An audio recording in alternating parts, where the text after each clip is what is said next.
அனைவருக்கும் நன்றி. பாதுகாப்பு அளித்த காவல்துறையினருக்கும் நன்றி. இடம் அளித்த மண்டப நிர்வாகத்திற்கும் நன்றி. ஒலி அமைப்பாளர்களுக்கும் அனைத்து ஏற்பாடுகளையும் செய்த அனைவருக்கும் மிகப்பெரிய நன்றியை தெரிவித்துக் கொள்கிறோம். நம் வெற்றி கழக தலைவரின் ஆட்சி அமைய உறுதி ஏற்போம். அனைவருக்கும் மீண்டும் நன்றி நன்றி நன்றி.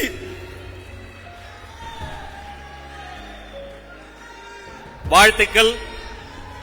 உங்கள் அத்தனை பேரின் சார்பில் அந்த குட்டி குழந்தையின் மலரை இன்று கையில் ஏந்திருக்கிறார்.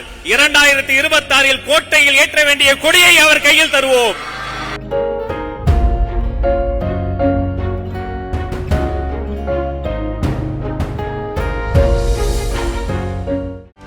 செய்திகளை உடனுக்குடனும் துல்லியமாகவும் தெரிந்து கொள்ள சப்ஸ்கிரைப் பண்ணுங்க.